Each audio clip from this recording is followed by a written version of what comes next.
You're standing on the dock, coffee in hand, staring at a boat that looks like the answer to every gray Monday you've ever worked through.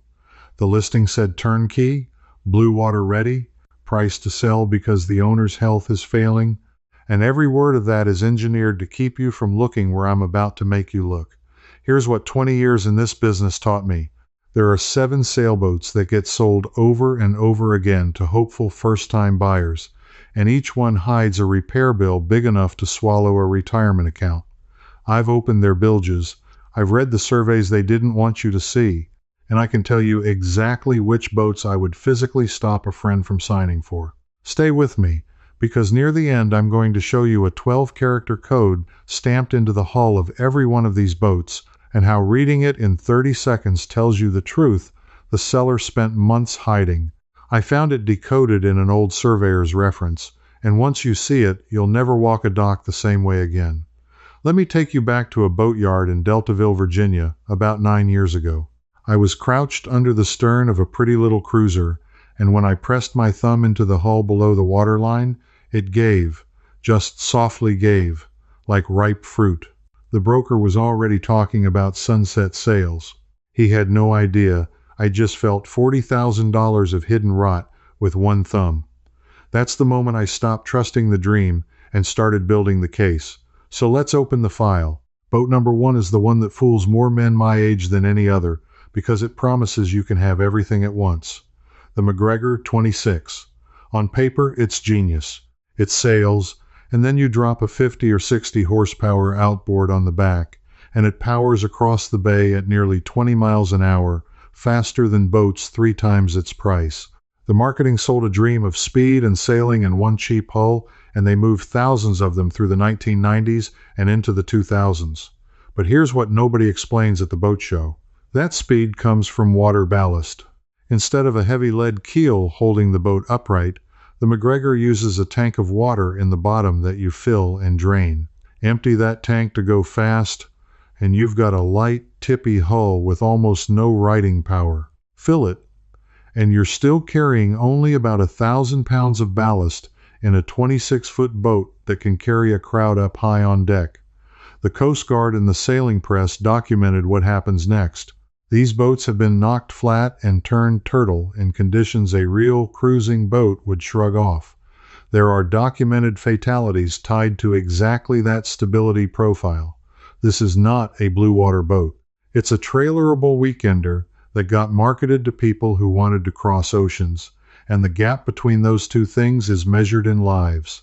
Now, the repair bill isn't what gets you here. It's the misunderstanding of what you bought. A man sells his house, buys a McGregor because it's affordable and fast, and plans to island hop the Bahamas.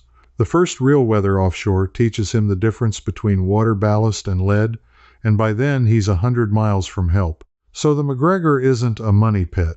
It's a category error, and the people who sold it to you knew exactly which dream you were buying. But at least the McGregor is honest about being cheap. The next boat on my list wears a coat of respectability that costs you far more, because someone made sure the weakness was invisible from the dock. Boat number 2 is the Hunter, and I need to be precise here, because Hunter built some decent boats and some genuinely worrying ones, and the year matters enormously. I'm talking about the run built roughly from the mid-1980s through the 1990s, when the company was chasing volume and price points hard. These are everywhere on the used market right now, priced to look like the bargain of the decade. Here's the evidence.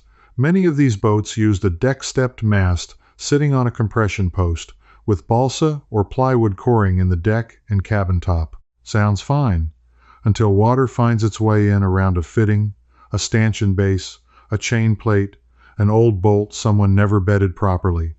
That water gets into the core and it doesn't leave. It sits.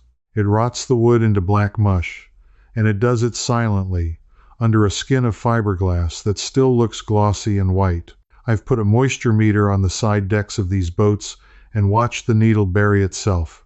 I've tapped the cabin top with a plastic mallet and heard the sound go from a sharp knock to a dull thud, the sound of wet cardboard where structure used to be. Recoring a deck is not a weekend job. A yard will charge you anywhere from $15,000 to well over $40,000, depending on how far the rot has spread, because they have to cut the old skin off, dig out the soaked core, dry it, replace it, and reglass the whole thing. Then there's the rig.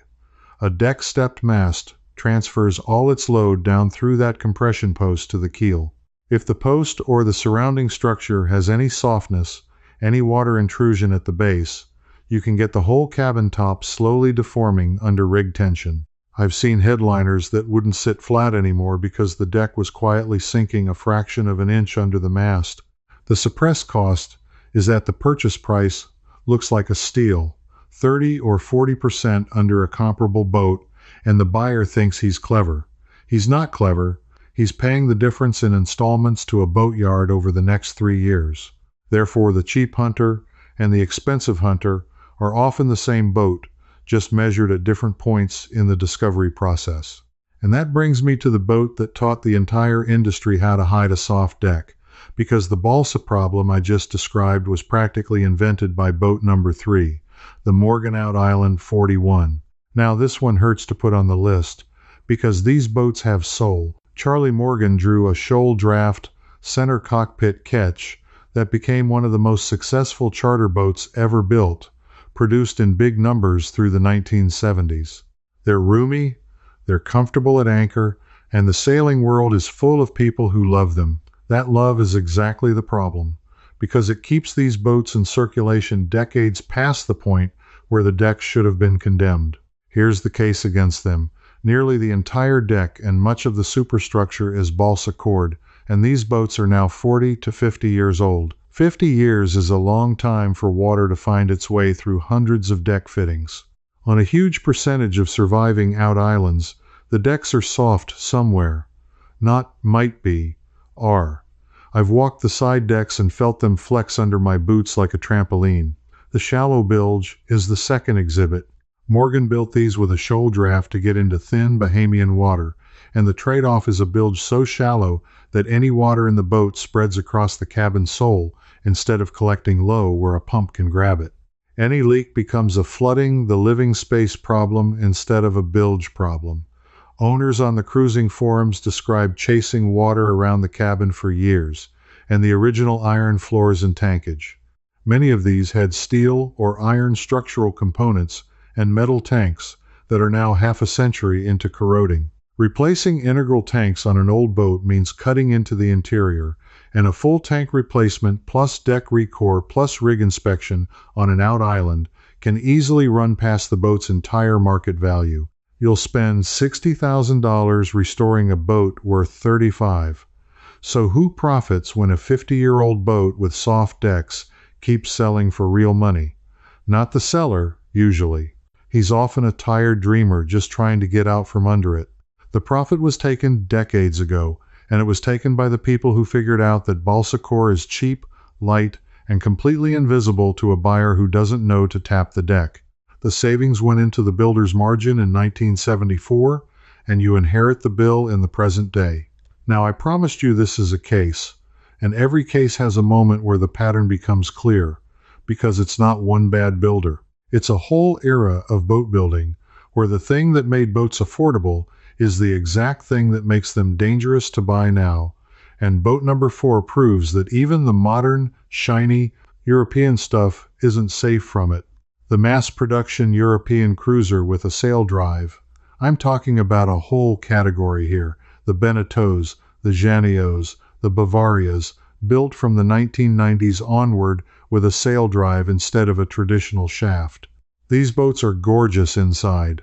Light, airy, huge berths, and priced to move because they made so many of them. And there's a component below the waterline that will end the boat if you ignore it. A saildrive is basically an outboard leg that pokes straight down through the bottom of the hull. Where it passes through, there's a large rubber diaphragm sealing the hole against the sea. That rubber is the only thing between the ocean and your bilge at that point, and rubber ages. The manufacturers themselves specify replacing that diaphragm on a schedule, commonly every 7 years, and doing it means hauling the boat and pulling the drive. Budget, somewhere in the range of $1,000 to $3,000 every time, and that's if nothing else is wrong. Here's what the listings never say. Owners, skip it. It's expensive, the boat seems fine, and a cracked diaphragm gives little warning. On the forums you'll find the stories. People who discovered a perished seal only because a surveyor caught it, and people who didn't catch it. Add galvanic corrosion, because a big aluminum leg in salt water is a magnet for electrolysis if the anodes aren't perfect, and you can get the leg itself corroding away. The second suppressed cost on these boats is the internal structural grid. Many of these production boats have the keel bolted to a fiberglass grid liner that's glued and glassed into the hull, rather than to the solid hull itself. It's efficient to build, and it works fine until the boat touches bottom hard or ages enough for that bond to fatigue. There have been documented cases of keels loosening and in extreme offshore incidents separating. That's the ballast, the thing that keeps you upright, attached to a molded liner. So the modern boat isn't immune. It just moved the hidden failure from the deck to below the waterline, where you literally cannot see it from the dock. And that is the thread running through this entire investigation. That thread is exactly why I sat down and wrote 3 books on it, because a video gives you 7 boats and a mallet test, and the full case needs far more room than that. In them, I walk you through the real first-year cost formula that surveyors and brokers use, how to read a keel smile and a stale listing like a case file, the models and years actually worth betting your retirement on, and the exact scripts and contract language for handling brokers, sellers, and boatyards without getting bled dry. 447 pages of it, all the digging that never fits in 20 minutes on camera. If you want to walk the dock as the hardest man there to fool, scan the QR code right there on your screen, link in the description, pinned comment for the books. Now, back to what all of this really tells us. The most dangerous defects are the ones positioned exactly where a hopeful buyer won't look, which is why I need to talk directly, right now, to those of you who already bought. Maybe one of these boats is sitting in your slip as you watch this, and your stomach just dropped. Don't turn this off, because this next part is for you specifically, and it's something you can do this weekend with no broker and no surveyor. Go down to your boat and bring a plastic mallet, or even just a heavy coin. Start at the bow and work back, tapping the side decks, the cabin top, the areas around every stanchion base and every chain plate and every deck fitting. Listen, a healthy, solid, or dry cord deck rings back at you with a sharp, high, consistent knock. Wet or rotten core answers with a flat, dull thud like knocking on a wet phone book. Map the whole deck. Mark the dull spots with tape. Then get below and look up at the underside of those same areas. Water stains, rust weeping from a bolt, a headliner that sags or shows brown streaks, those are your confirmation. Now go find your chain plates where they pass through the deck. If you see rusty water tracks, cracked sealant, or a dished, depressed area in the deck around the plate, water is getting into your structure right there. None of this costs $1.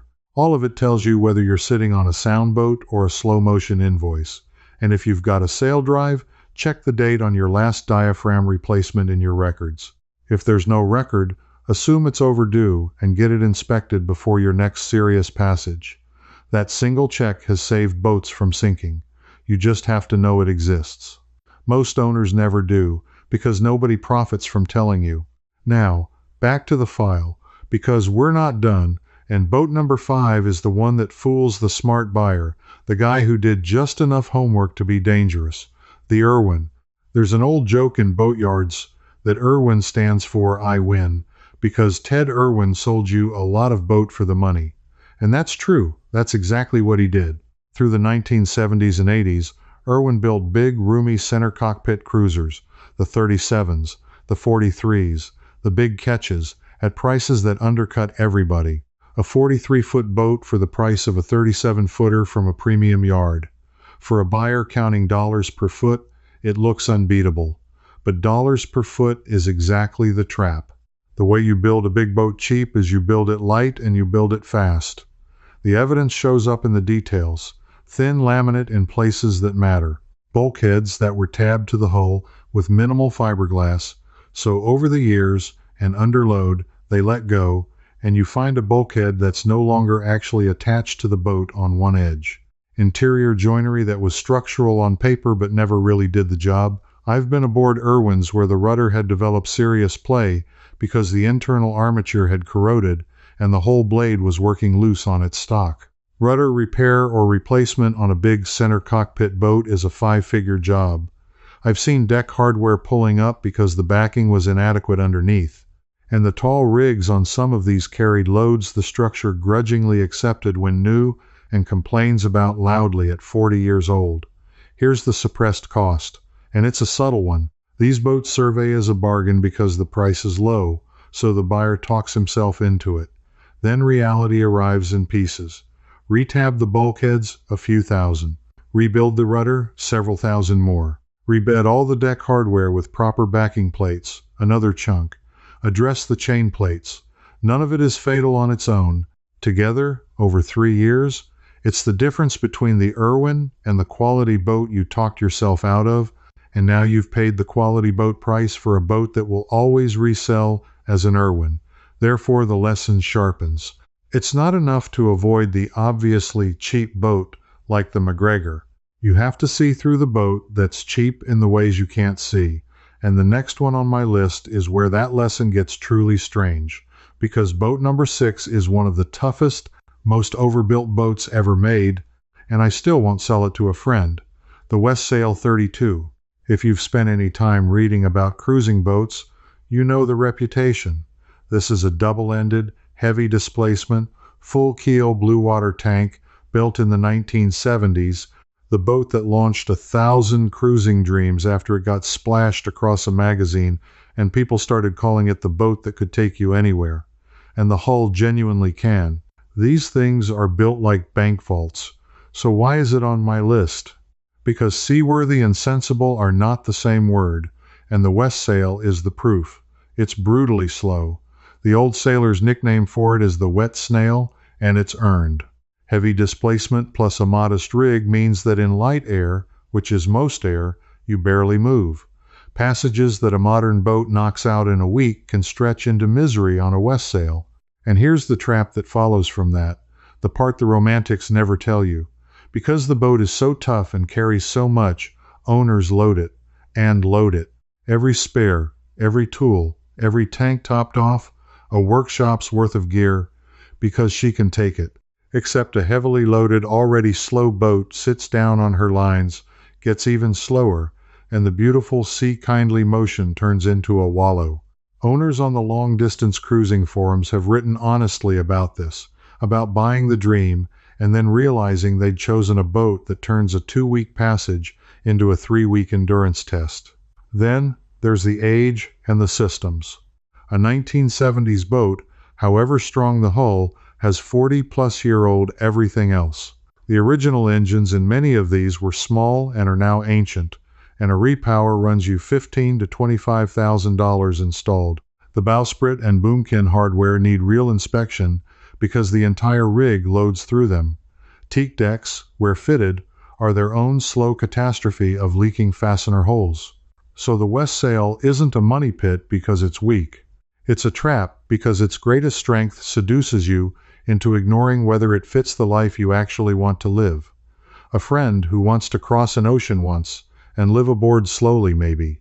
A friend who pictured sunny reaches and easy passages is going to spend years fighting a boat that punishes him for every light wind day. And most people are the second friend and won't admit it until the money's spent. Which leaves one more boat. And I save this category for last because it's the one growing fastest on the used market right now, and it's the one most likely to be recommended to you as the safe, sensible, modern choice. Boat number 7.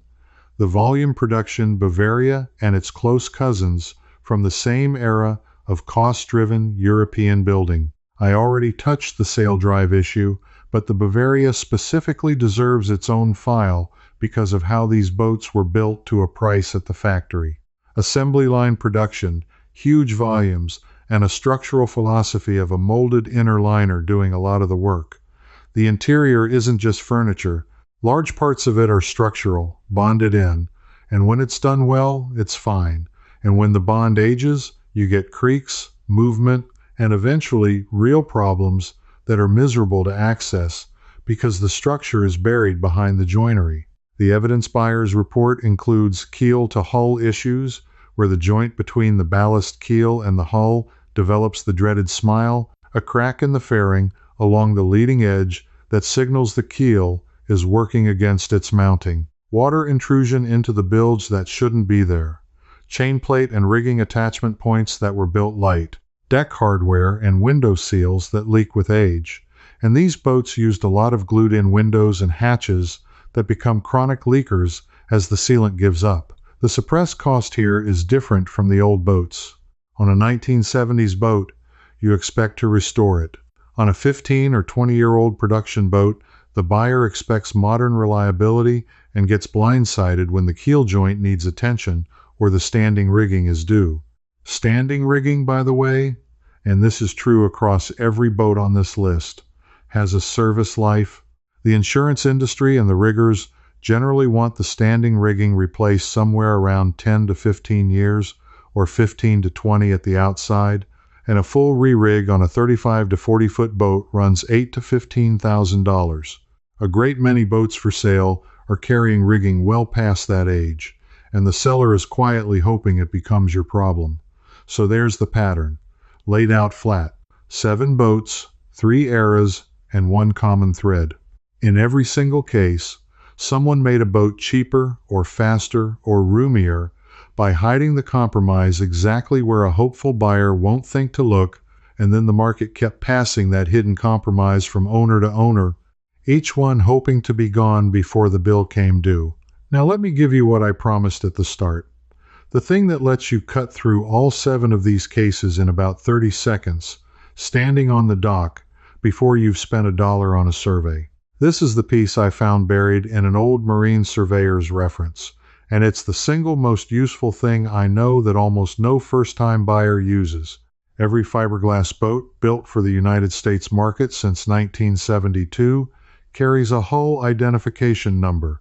It's a 12-character code, and by federal requirement it's stamped into the hull, almost always on the upper starboard corner of the transom, near the top. Sellers, and even some brokers, treat it as a formality. It is not a formality. It is the boat's birth certificate, and it does not lie the way a listing lies. Here's how to read it. The first 3 characters are the manufacturer identifier code, the builder's assigned code. That confirms who actually built the boat, which matters when a hull was sold under multiple names. The next characters are the serial number. And then, on boats built to the modern standard, the last characters encode the date of manufacture and the model year. There's a month letter and a year, telling you when that specific hull was actually laid up, not when it was sold, not what the optimistic listing claims.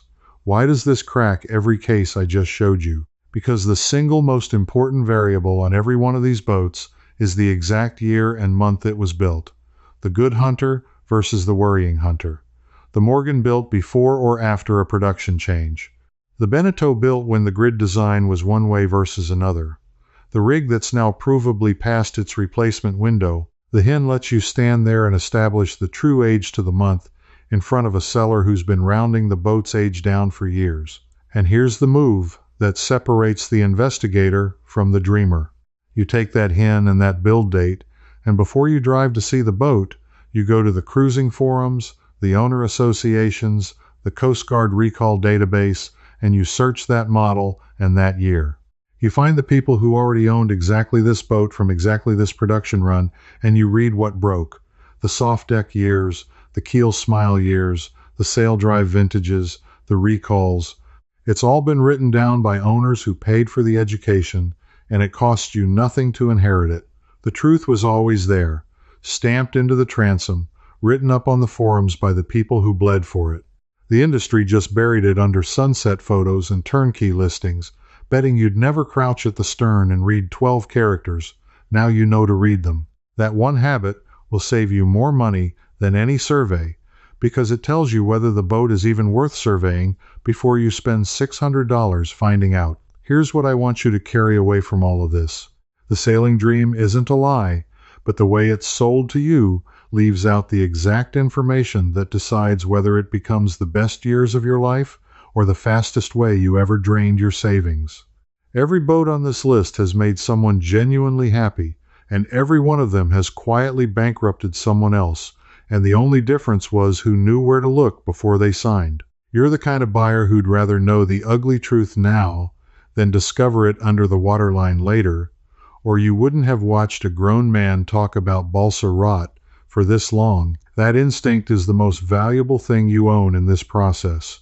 Trust it. Crouch at the transom, tap the deck, read the code. Now I want to hear from you, and I read these. Which of these 7 surprised you the most? Was it the West Sail, the tough boat I still won't recommend? Or was it finding out the shiny modern production boat hides its failure below the waterline? Tell me in the comments, and if you're sitting on one of these boats right now, tell me what your mallet found when you tapped that deck. I answer the owners who report back. If this is the kind of digging you want before you risk your nest egg, subscribe and stand with the buyers who investigate before they trust, instead of the ones who find out the hard way. Next time I'm opening the file on the 3 so-called blue water bargains under $50,000 that surveyors quietly walk away from, and one of them is a boat you've absolutely seen praised in a dozen glossy videos. Read the code first. I'll see you on the dock. Before you go, here's where this goes next. Inside the Honest Harbor, I walk you through decoding the hull codes for all 7 boats so you can read the truth on any dock. And you can ask me your own question about your own boat, and a real person, me, answers you myself. You won't be doing this alone. Just point your phone's camera at the code on screen and cancel any time with one click. Come join me. Now that you know which boats to avoid, let me show you the ones I truly trust. 3 affordable sailboats sturdy enough to cross an ocean without draining your savings.